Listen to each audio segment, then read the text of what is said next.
Muy buenas tardes, bienvenidos a Argumentos y Opiniones. La tarde de hoy nos acompaña José Antonio Bitonás.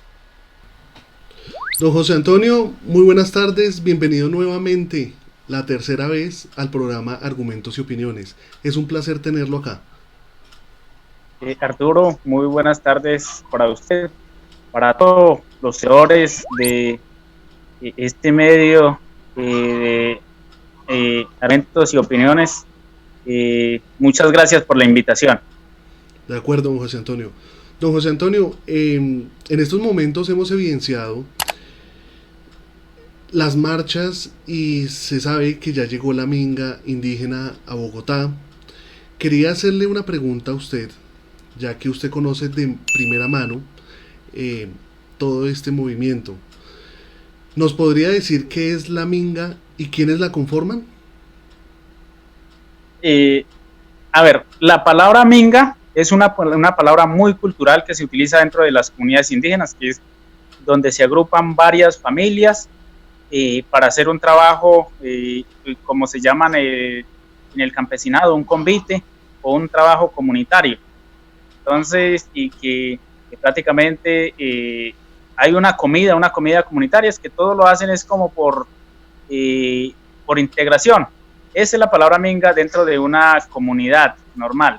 Y la palabra minga en el término organizativo, como se hace llamar en este momento, lo maneja el Consejo Regional Indígena del Cauca Creek, que es un tema de minga donde se vinculan muchas organizaciones al tema social, al tema político, para fortalecer el trabajo que ellos vienen planteando al gobierno y al pueblo colombiano.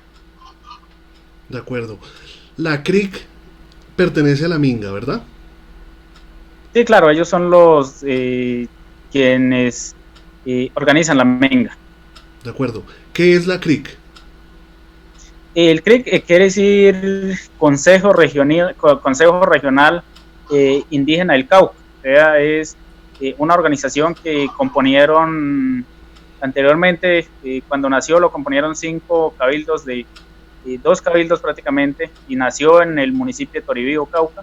Ya fue una propuesta asociativa para seguir un proyecto a corto, mediano y a largo plazo en ese entonces de los mayores indígenas. Ok, don José Antonio. ¿Ese consejo regional es una dictadura para los indígenas del Cauca? El Consejo Regional Indígena del Cauca Creek, cuando se fundó, cuando nació, era una organización con visión, con proyección organizativa, política. Eh, y yo quiero reconocer esto, yo aplaudo la organización indígena como organización porque es muy bonito, la plataforma es muy bonita, como bien dice, eh, dentro de su política, que es unidad, tierra y cultura, y hoy autonomía. Esto prácticamente pasaron los años, en los 50 años ya, a los 20 años el Consejo Regional Indígena del perdió la visión, perdió la proyección, porque ya no fue esa organización en el cual se conformó con esas proyecciones, sino que ya pasó a ser un tema burocrático a favor de unos cuantos líderes que se han mantenido en el poder y que no lo han querido soltar, y por encima de lo que sea son ellos los únicos que quieren mantener el poder dentro de esta organización. De acuerdo, don José Antonio. ¿Usted considera que algunos líderes indígenas están trabajando con grupos armados al margen de la ley, como las disidencias de las FARC y el ELN?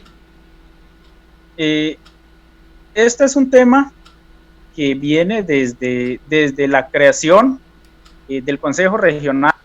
Eh, el Consejo Regional siempre ha tenido su mecanismo de combinación fuerza de lucha, porque el Consejo Regional nunca hizo siempre apoyado por grupos armados y por el M-19, por las FARC, después cuando se fundó la propia guerrilla, el movimiento Quintín-Lame. O sea, siempre sus raíces, sus dirigentes han sido excomandantes de grupos al margen de la ley, otros han sido comandantes del M-19, que hoy, y también del Quintín-Lame, que hoy son los dirigentes de esta organización.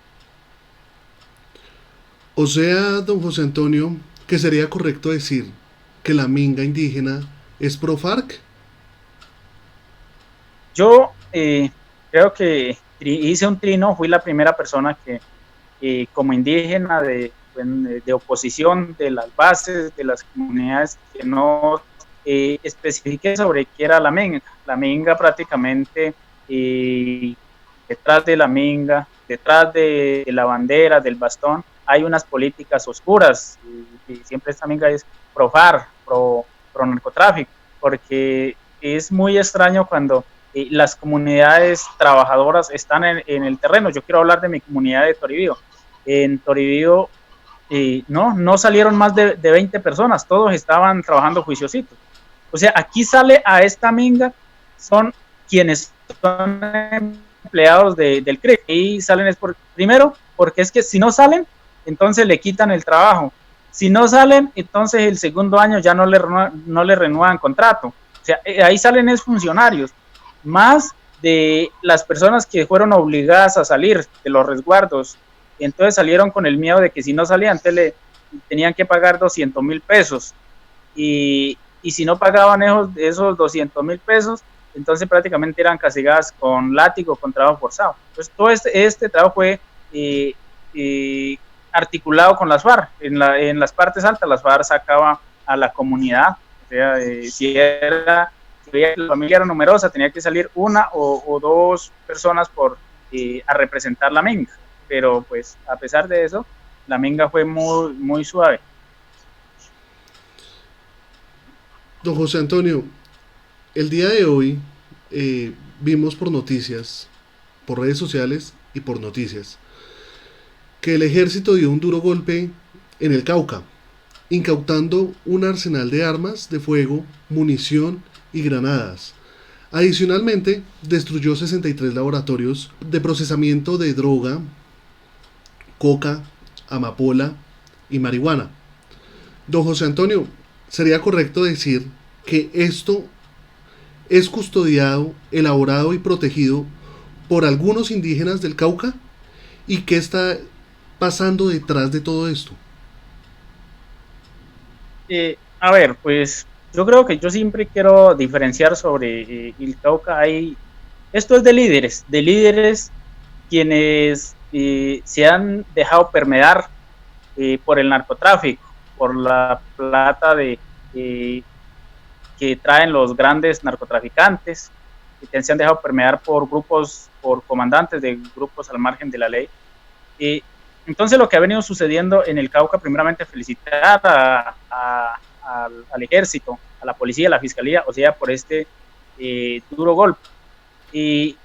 Pero esto sí, o sea, lo más extraño es que esto ocurre y los grandes cultivos están dentro de los resguardos indígenas, o sea, donde prácticamente para el grande narcotraficante que llega de la ciudad y es el que ha sembrado 20,000, 30,000 matas bajo un invernadero y con permiso de algunos gobernadores indígenas, entonces jurídicamente este invernadero está cubierto y también tiene asegurado su comercialización. Entonces todo esto es algo que genera mucha ganancia para algunos dirigentes indígenas que han sabido prácticamente explotar a sus propios comuneros para sus beneficios y lo mismo las tierras. Entonces aquí esto es de líderes quienes hoy prácticamente con estos golpes están saliendo afectados.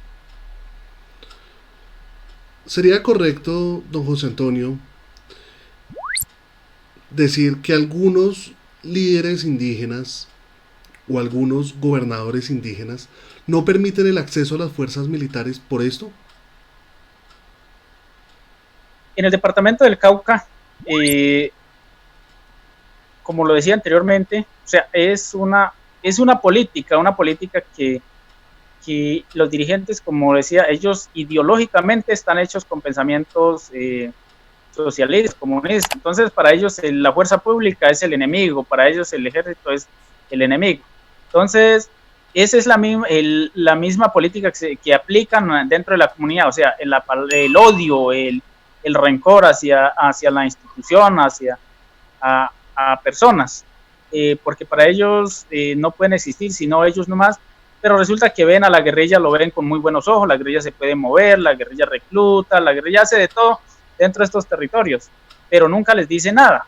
Entonces aquí hay preferencias y siempre la agresión de ellos hacia el ejército es porque prácticamente el ejército es institución legal y sabe que el ejército puede denunciar lo que ve, en cambio la guerrilla no, porque ellos son muy íntimos amigos de la guerrilla. Don José Antonio, ¿los indígenas tienen total autonomía judicial? Los indígenas, dentro de la ley 89 de 1800, en el artículo 330, 246 y el acuerdo de la OIT, la ley 21 del 91, prácticamente legitima a los indígenas de que ellos tengan total autonomía dentro de sus territorios, dentro de sus resguardos. Entonces, es esta la razón de que a usted lo pueden matar dentro de un resguardo, a usted lo pueden torturar, a usted lo pueden desaparecer, pero como usted aparece dentro de un resguardo indígena, usted está sometido, está prácticamente y tiene que obedecer a un yugo de una autoridad indígena. Es por eso que el indígena prácticamente, mientras esté censado en un resguardo, tiene que estar sujetamente sometido bajo una dictadura, que es lo que se vive en los resguardos. ¿Sería correcto decir que si un indígena comete delitos de narcotráfico, porte ilegal de armas, homicidios o acceso carnal violento, no pagan cárcel? ¿Son entregados a los cabildos y se soluciona con unos fuetazos? Yo quiero partir primero de que usted, para que eso suceda, tiene que ser muy amigo del gobernador. Okay. Si usted no es amigo del gobernador, entonces usted prácticamente está perdido, porque si usted es amigo del gobernador, el gobernador como se dice, le hace sus chanchullos y ya usted sale bien librado. ¿Por qué? Porque, por ejemplo, hay muchos guerrilleros, grandes comandantes con delitos de crímenes, de reclutamiento, bueno, de muchas cosas que se han cometido, pero resulta que si es de un resguardo, está censado en un resguardo, entonces cuando la fiscalía lo coge, entonces el gobernador va y lo saca con un certificado del cabildo y llegan al resguardo y le dan un juguete o látigo con unas ramas de ruda ya y queda libre y puede seguir ejerciendo su ejercicio dentro de la comunidad como si nada hubiera pasado. En el tema de violación, quiero hacer referencia, don Arturo, si me permite, sobre un tema, el caso mío,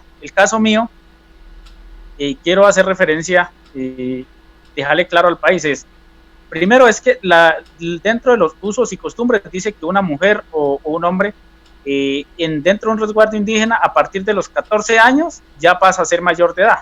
Entonces esa mujer o ese hombre ya puede contraer un matrimonio, ya se puede casar. Y eso es lo que pasa. Entonces, y resulta que si usted no es amigo del gobernador, entonces resulta que ahí sí no aplica para usted. O sea, ahí es preferencias, ahí es la justicia es de preferencias.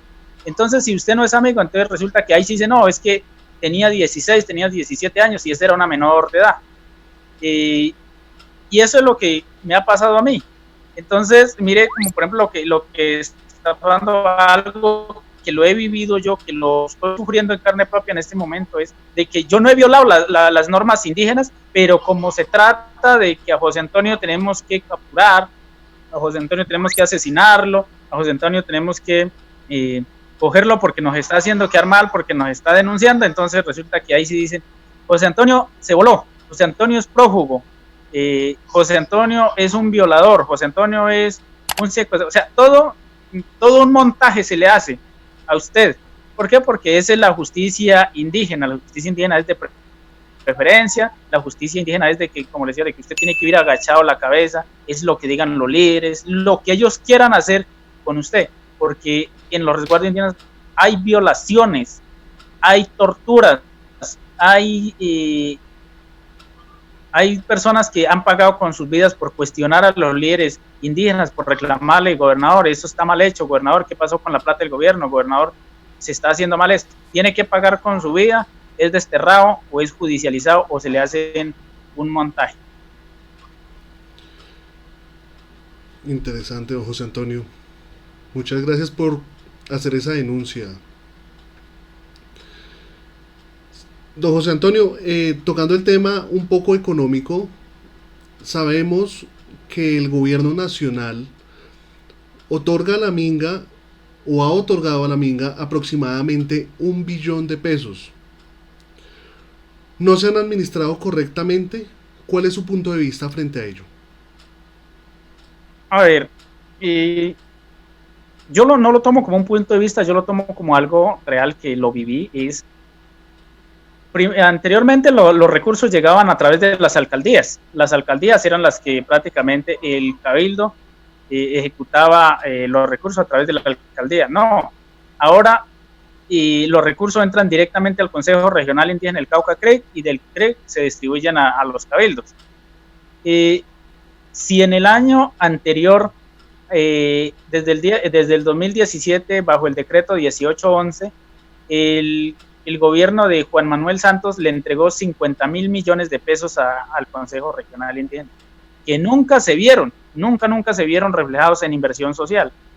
Ahora este gobierno Duque le entrega 640 mil millones de pesos que la gente no conocía. Esto fue nuevo, es el primer gobierno que llega y hace claridad sobre qué se le ha invertido. Entonces, estos son recursos que aparecen simplemente como dicen una estadística del gobierno, porque la comunidad no sabe qué es un proyecto agropecuario, no sabe qué es un mejoramiento de vivienda. O sea, la comunidad desconoce totalmente el tema de los recursos.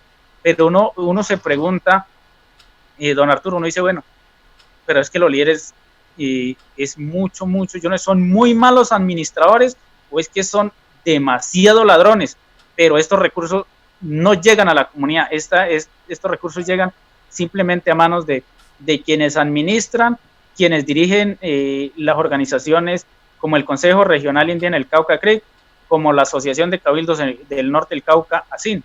Hasta ahí llega el recurso, ya de ahí no pasa. Y si llega al cabildo, de ese 100% de recurso, puede llegar por ahí un 5, un 4% a los cabildos. Ese es el manejo que se le da a los recursos. ¿Por qué? Porque el gobierno, eso es una plata que yo le digo, tenga, cójalo, administrelo, haga con ella lo que quiera. O sea, no tiene contraloría, o sea, no tiene nada de vigilancia institucional. Si el Estado se encuentra obligado a entregar miles de millones de pesos de nuestros impuestos y de todas las personas que pagamos impuestos, lo correcto y lo imperioso sería que se realizara una rendición de cuentas. Puede ser por la Contraloría o por algún organismo de control. ¿No lo cree usted, don José Antonio? Nosotros, las comunidades, hemos pedido eso, que el gobierno haga una revisión controlórica a los recursos, cómo se está dando el manejo. Pero no, o sea, es que esto todo es una maquinaria, porque anteriormente cuando estaba el ministro Juan Manuel Cristo, el ministro Cristo, las platas, prácticamente este fue uno de los ministros que también a través del Ministerio del Interior permitió y acreditó que los indígenas prácticamente más se fueran cerrando en el tema de que ellos eran intocables, también en el tema de Contraloría. Es eso que cuando el gobierno empieza como a apretar, ellos comienzan a hacer falsos recibos, se meten toda una noche haciendo ajustes de cuentas, se ponen todo un equipo a trabajar para soportar. Pero como ellos son intocables, como a ellos no le cabe la fiscalía, como a ellos no le cabe nada, entonces no lo pueden tocar. Y si encuentran desfases, entonces salen a declararse las víctimas, que es persecución del Estado, y hacen su montaje y automáticamente se limpian de cualquier cosa. Increíble, don José Antonio. Don José Antonio, tenemos acá un dato, el cual es, según cifras oficiales del Agustín Codazzi, y CONDER y Parques Nacionales, los indígenas poseen 34 millones de hectáreas de tierra rural y productiva. Son terratenientes y no pagan impuestos.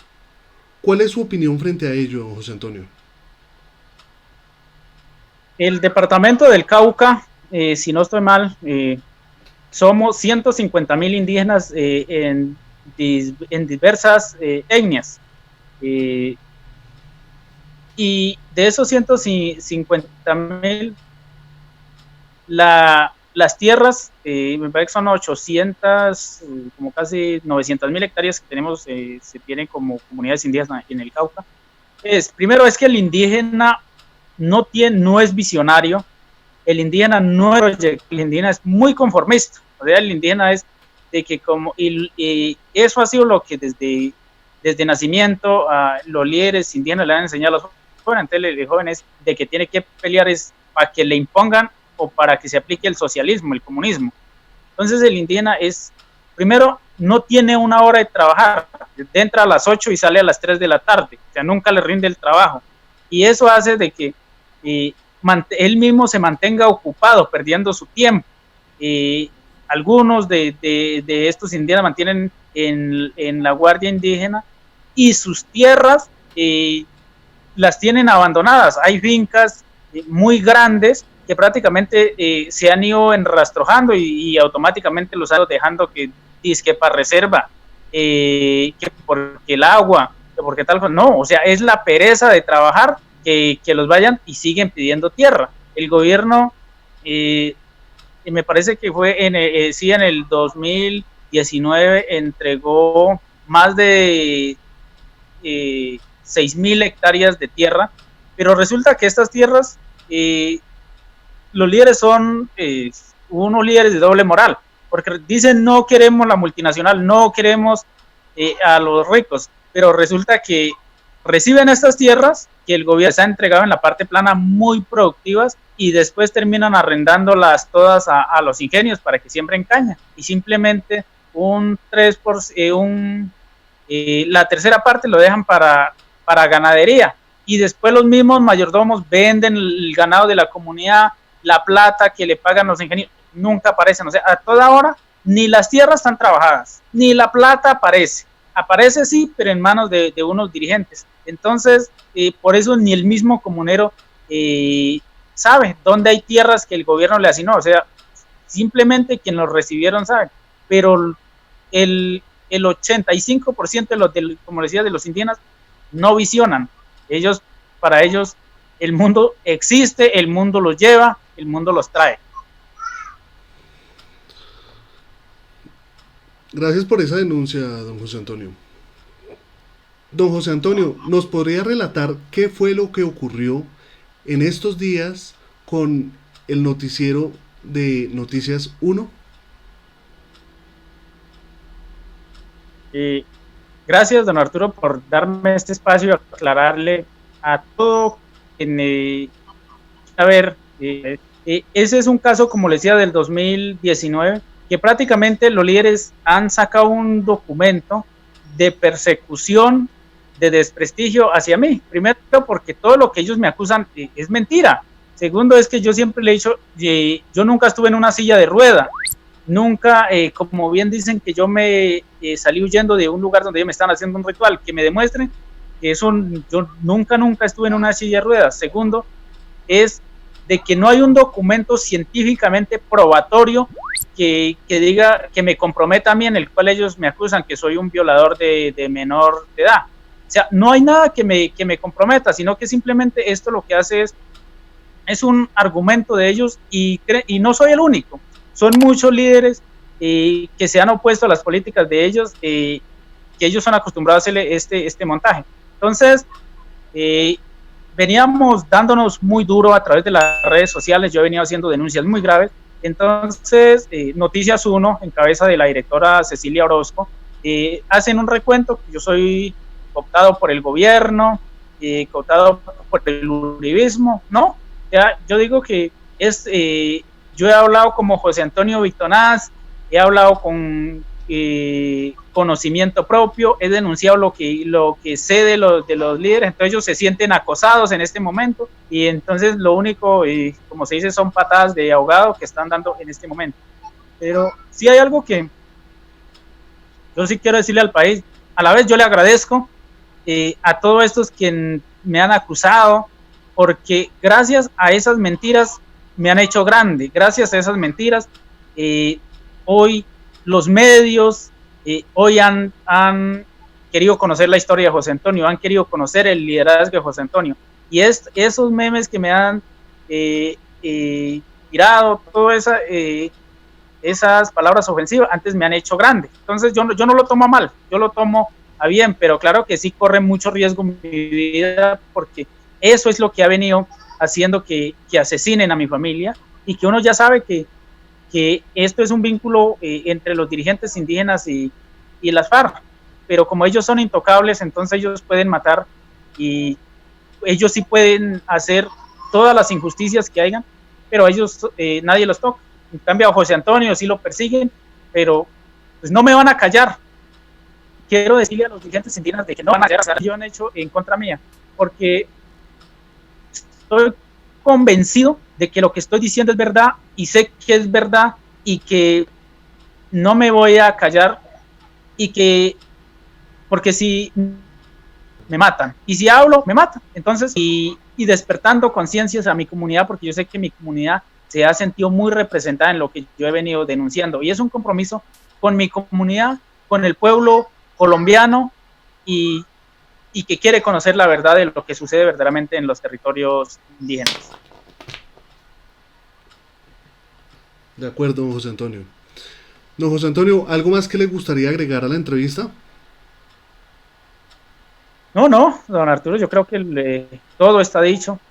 Simplemente quiero agradecerle a usted como comunicador, como periodista, y también a este medio que ha sido un medio que ha permitido expresar las voces de líderes indígenas, de afros, de campesinos y de cualquier persona que quiera exponer. Ahí ha estado usted, eso quiero resaltar y agradecerle inmensamente, y a su equipo de trabajo. De acuerdo, don José Antonio. Recuerde que las puertas del canal están abiertas para usted.